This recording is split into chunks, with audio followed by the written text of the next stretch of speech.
ईमानदारी का फल भाग 4। जब ईमानदारी पर उठे सवाल। रोहन ने बैग को कसकर पकड़ा और तेज कदमों से घर की ओर चल पड़ा। रास्ते भर उसके मन में एक ही बात घूम रही थी, मुझे ये बैग इसके असली मालिक तक हर हाल में पहुंचाना है। घर पहुंचते ही उसने सारी बात अपनी माँ और पिता को बताई। उसने बैग खोला और अंदर रखे पैसे तथा कागज दिखाए। इतने सारे पैसे देखकर गणपत और सुमन कुछ पल के लिए चुप रह गए। माँ ने कहा, बेटा, भगवान ने आज हमारी ईमानदारी की परीक्षा ली है। अगर हमने लालच किया तो जिंदगी भर पछताना पड़ेगा। पिता ने रोहन के सिर पर हाथ फेरते हुए कहा, मुझे तुम पर पूरा भरोसा है। ये बैग उसके मालिक को ही लौटाया जाएगा। इतने में बाहर से लोगों के शोर की आवाज आने लगी। गांव के चौक पर खबर फैल चुकी थी कि शहर के बड़े व्यापारी विक्रम मेहता का लाखों रुपए से भरा बैग कहीं खो गया है।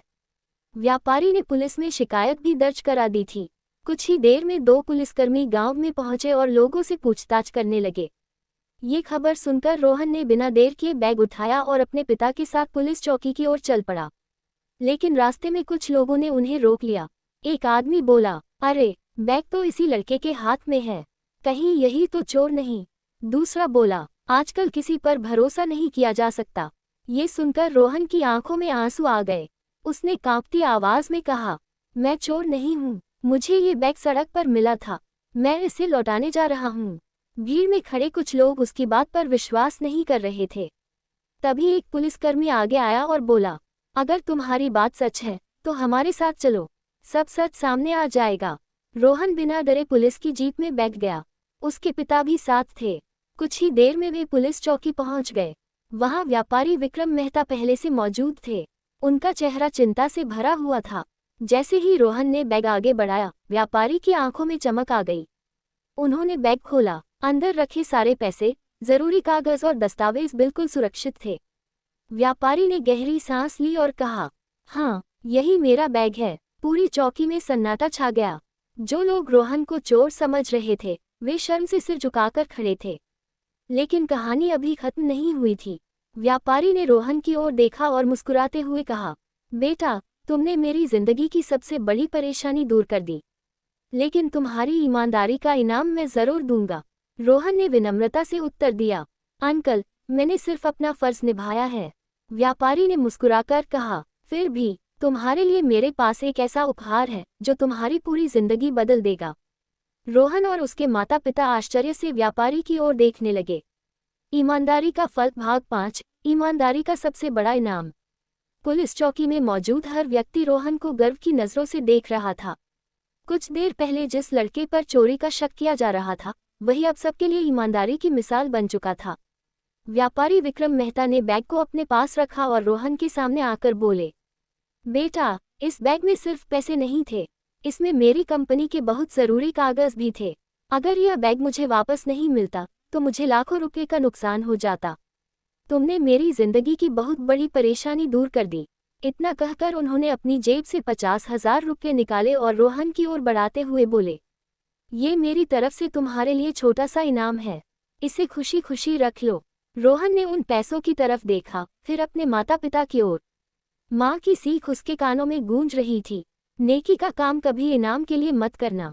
रोहन ने दोनों हाथ जोड़कर कहा, अंकल, मुझे इन पैसों की ज़रूरत ज़रूर है, लेकिन मैंने आपकी मदद इनाम पाने के लिए नहीं की। अगर मैं ये पैसे ले लूँ तो मुझे लगेगा कि मैंने अपनी ईमानदारी बेच दी। मुझे आपका आशीर्वाद ही सबसे बड़ा इनाम है। रोहन की बात सुनकर वहां मौजूद सभी लोग भावुक हो गए। पुलिस इंस्पेक्टर ने मुस्कुराकर कहा, बेटा, आज तुमने हमें सिखाया है कि सच्ची ईमानदारी अभी भी जिंदा है। विक्रम मेहता की आंखें नम हो गईं। उन्होंने रोहन के पिता गणपत से पूछा, आप क्या काम करते हैं? गणपत ने सिर झुकाकर जवाब दिया, मैं रोज मजदूरी करता हूँ, जैसे तैसे घर चलता है। फिर उन्होंने रोहन की माँ से पूछा, और रोहन की पढ़ाई? माँ ने धीमी आवाज में कहा, कई बार फीस भरने के लिए भी पैसे नहीं होते, लेकिन हमारा बेटा पढ़ लिखकर बड़ा आदमी बनना चाहता है। कुछ पल तक विक्रम मेहता चुप रहे। फिर उन्होंने मुस्कुराकर कहा, आज से रोहन की पढ़ाई की पूरी जिम्मेदारी मेरी। उसकी स्कूल की फीस, किताबें, यूनिफॉर्म और आगे की पढ़ाई, सबका खर्च मैं उठाऊंगा। यह मेरा इनाम नहीं, बल्कि उसकी ईमानदारी का सम्मान होगा। ये सुनते ही रोहन के माता पिता की आंखों से खुशी के आंसू बहने लगे। रोहन को विश्वास ही नहीं हो रहा था कि एक सही फैसला उसकी जिंदगी को इतना बदल देगा। पूरे गांव में ये खबर आग की तरह फैल गई। जो लोग कभी रोहन का मजाक उड़ाते थे, आज वही लोग उसकी तारीफ कर रहे थे।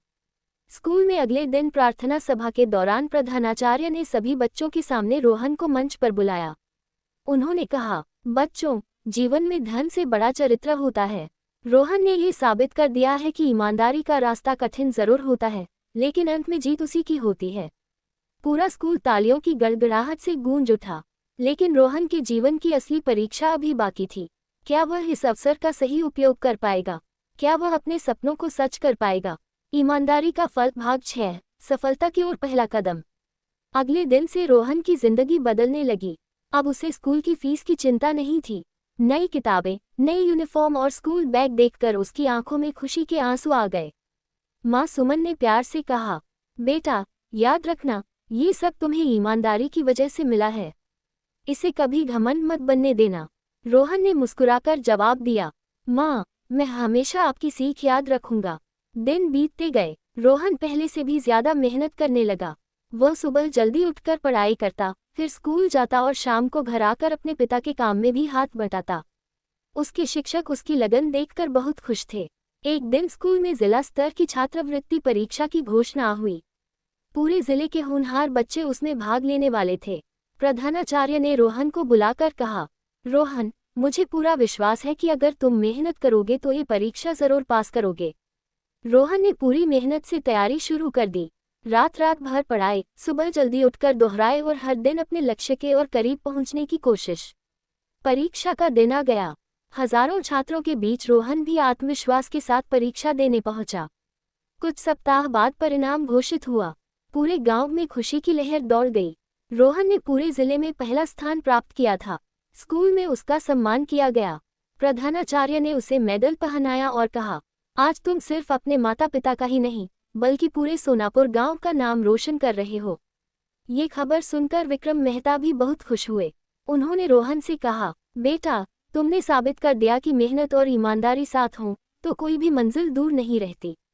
लेकिन उसी समय एक नई चुनौती सामने आ गई। विक्रम मेहता का व्यवसाय अचानक घाटे में चला गया। उनकी कंपनी को भारी नुकसान हुआ। कुछ लोगों ने उनसे कहा, सबसे पहले उस गरीब लड़के की पढ़ाई का खर्च बंद कर दो। विक्रम मेहता कुछ पल चुप रहे।